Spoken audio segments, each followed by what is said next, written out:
நெடுந்தீவை எடுத்துக்கொண்டால் கௌரவ உறுப்பினர் அவர்களே, பதிவு செய்யப்பட்ட வீடுகளுடைய தொகை வந்து 893. ஆனால் இன்றைக்கு வந்து நெடுந்தீவில் வீடுகள் பாதிக்கப்படைஞ்சிருக்கிறதாக வந்து கோரி நிதி ஒதுக்கீடு கேட்டிருப்பது வந்து 1216 வீடுகள். அந்த அடிப்படையில் வந்து 30,400,000 ரூபாய் ஒதுக்கப்பட்டிருக்கிறது என்றால் வந்து அதில் கொஞ்சம் முரண்பாடுகள் இருக்குது. ஆகவே நான் அதுக்காக வந்து இந்த நிதி உண்மையிலே பாதிக்கப்பட்ட தரப்புகளுக்கு வந்து வழங்கக்கூடாது நான் சொல்ல வரையில். கட்டாயம் பாதிக்கப்பட்டவர்களுக்கு அனைவருக்கும் போய் சேர்ந்தே ஆகணும் மாற்று கருத்தில். ஆனால் ஊழல் நடக்கக்கூடாது, பாதிப்பில் வந்து ஊழல் நடக்கக்கூடாது. அந்த வகையில் வந்து ஒரு வெளிப்படைத்தன்மையை வந்து உறுதிப்படுத்துறதுக்கு நான் இந்த அரசாங்கத்திடம் வந்து தயவுடன் கேட்டுக்கொள்கிறேன். இது பத்திரிகையிலும் வந்து இருக்கிற விஷயம். இது நான் எந்த அறிவில் வந்து கதைக்கிற விஷயங்கள் இல்லை. யாழ் தினக்குரல்லையும் வந்து உதயன் பத்திரிகையிலையும் வந்து இந்த ஊழல் சம்பந்தப்பட்ட விஷயங்கள் வந்து வெளிப்படுத்தப்பட்டிருக்கின்றன. සන්දේහங்கள் ගජේන්ද්‍ර කුමාර් පොන්නම්බලම් ගරු මන්ත්‍රීතුමාට ඔබතුමාට විනාඩි 7ක කාලයක් ලැබෙනවා. කීයද? How much? 7 minutes. கௌரவ தலைமை தாங்கும் உறுப்பினர் அவர்களே, முதல் கட்டமாக இந்த மழை சூறாவளி அனர்த்தத்தினால் மிக மோசமாக இந்த தீவு பாதிக்கப்பட்டிருக்கின்ற ஒரு சூழலில் மேலே சுனாமி அனர்த்தத்துக்கு பிற்பாடு மிகவும் எதிர்பாராத மோசமான பாதிப்பு நடைபெற்று இருக்கின்ற இந்த சூழலிலே நாங்கள் இன்றைக்கு இந்த அமர்விலே கலந்து கொள்கின்றோம்.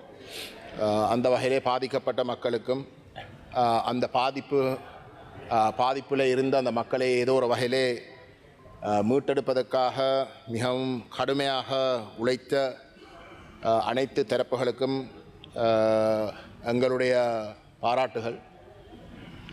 உண்மையிலே இவ்வகையான மோசமான இயற்கை பாதிப்புகள் நடைபெறுகின்ற பொழுது ஒரு அரசினுடைய பொறுப்பு அந்த பாதிப்பை எந்தளவு தூரத்துக்கு குறைக்கலாமோ குறைக்கிறதை தான் நாங்கள் எதிர்பார்க்கலாம். அந்த பாதிப்பில் இருந்து முற்றுமுழுதாக நாங்கள் மக்களை காப்பாற்றலாம் என்றது சாத்தியமில்லாத ஒரு விடயம். அந்த வகையிலே இந்த அரசாங்கம் பல வாரங்களுக்கு முன்பதாகவே பாதிப்புகள் வரும் என்று எச்சரிக்கை விடப்பட்டு இருந்தும் ஏன் அதுக்கேற்ப நடவடிக்கைகள் எடுக்கவில்லை என்பதை இந்த அரசாங்கம் கொஞ்சம் ஆழமாக தேடி பார்க்குவோம். இது நாங்கள் விமர்சன கண்ணோட்டத்தை சொல்லுகின்ற ஒரு விடயம் அல்ல. ஆனால் உயிரிழப்பை நாங்கள் குறைச்சிருக்கலாமாக இருந்தால் நிச்சயமாக வந்து அதை அடையாமல் விட்டதுக்கு இல்லாட்டி அந்த உயிர் அழிவை வந்து குறைக்காமல் விட்டதுக்கான தேடலை நாங்கள் செய்தே ஆகுவோம்.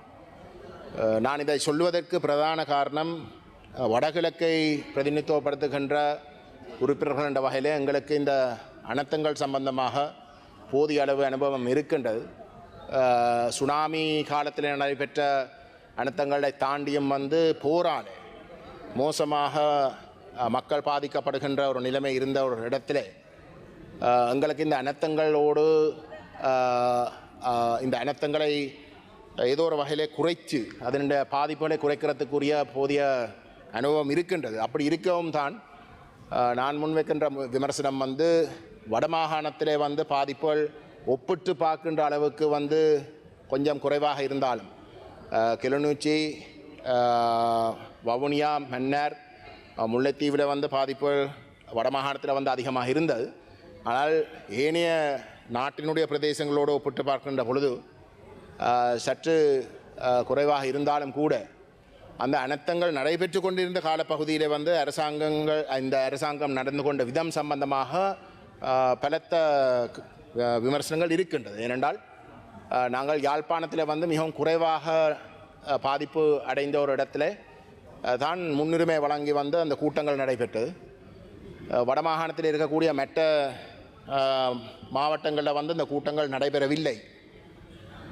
அமைச்சர் சந்திரசேகரன் வந்து யாழ்ப்பாண கூட்டத்தில் வந்து ஒருங்கிணைப்பு குழு தலைவர் என்ற வகையில் வந்து அவருடைய தலைமையில் வந்து அந்த கூட்டம் நடைபெற்ற இடத்துல வந்து உண்மையிலே வடமாகாணத்துடைய ஆளுநருடைய ஏற்பாட்டிலே மற்ற மாவட்டங்களில் இருக்கக்கூடிய நிலைமையிலையும் வந்து பேசுவதற்கான ஒரு சந்தர்ப்பத்தை அவர் ஏற்படுத்தி கொடுத்தனால வந்து அந்த கூட்டம் குழம்பினார்.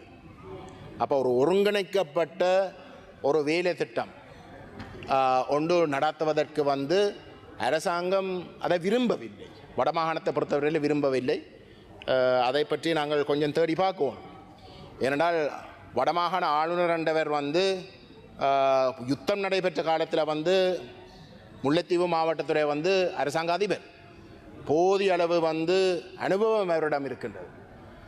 அவருடைய ஒரு தலையீட்டால் தான் உண்மையிலே இந்த மெட்ட மாவட்டங்களை வந்து ஒருங்கிணைக்கிறதுக்கு ஒரு முயற்சி நடைபெற்ற. ஆனால் அந்த முயற்சி தோல்வியில் தான் முடிஞ்சது. ஏனென்றால் அந்த கூட்டத்தில் நானும் நேரடியாக கலந்து கொண்டான். அதில் கணிசமான எதிர்ப்பு அரசு மட்டத்தில் இருந்து வந்தது.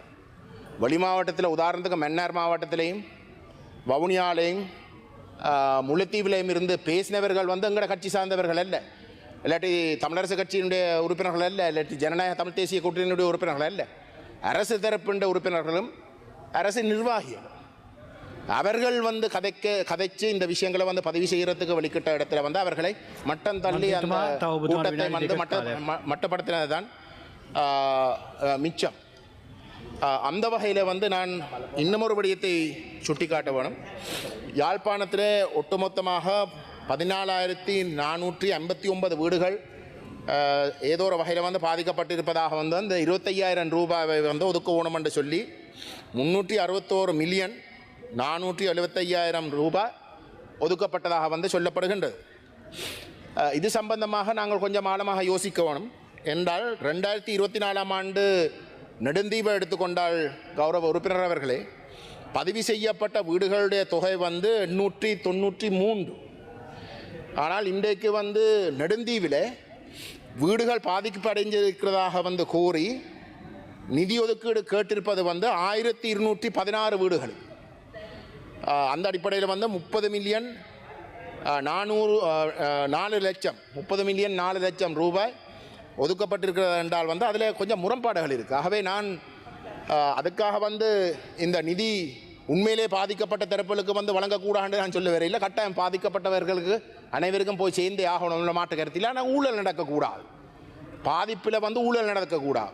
அந்த வகையில் வந்து ஒரு வெளிப்படைத்தன்மையை வந்து உறுதிப்படுத்துறதுக்கு நான் இந்த அரசாங்கத்திடம் வந்து தயவுடன் கேட்டுக்கொள்கிறேன். இது பத்திரிகையிலும் வந்து இருக்கிற விஷயம். இது நான் எந்த அறிவில் வந்து கதைக்கிற விஷயங்கள் இல்லை. யாழ் தினக்குரல்லையும் வந்து உதயன் பத்திரிகையிலையும் வந்து இந்த ஊழல் சம்பந்தப்பட்ட விஷயங்கள் வந்து வெளிப்படுத்தப்பட்டிருக்கின்றன, சந்தேகங்கள் வெளிப்படுத்தப்பட்டிருக்கின்ற ஒரு சூழலில் வந்து இந்த வெளிப்படைத்தன்மையாக வந்து இந்த விபரங்கள், இந்த பாதிப்பு குறிக்கப்பட்ட 14,459 பேர்களுடைய குடும்பங்களுடைய விவரங்கள் ஒவ்வொரு பிரதேச மட்டத்தில் வந்து அந்தந்த பிரதேச செயலகத்தில் வந்து அந்த பெயர் பட்டியல் எல்லாத்தையும் வெளியிட வேணும். அது அவசரமாக செய்யணும். என்னடா திங்கக்கிழமை வந்து இந்த 25,000 ரூபா ஒதுக்கப்பட போகின்றது. ஆகவே அரசாங்கம் வந்து இந்த விடயத்தில் வந்து கவனம் எடுத்து ஒரு வெளிப்படைத்தன்மையை வந்து உறுதிப்படுத்தணும். என்றால் எங்களை பொறுத்தவரையில் வந்து ஊழல் நடைபெறுவது பாதிக்கப்படாதவர்களுக்கு வந்து காசு போய் சேர்க்கிறதும் பாதிப்படைகிறவர்களுக்கு வந்து காசு போய் சேராமல் இருக்கிறதும் வந்து ஏற்றுக்கொள்ளக்கூடிய ஒரு விஷயம் இல்லை.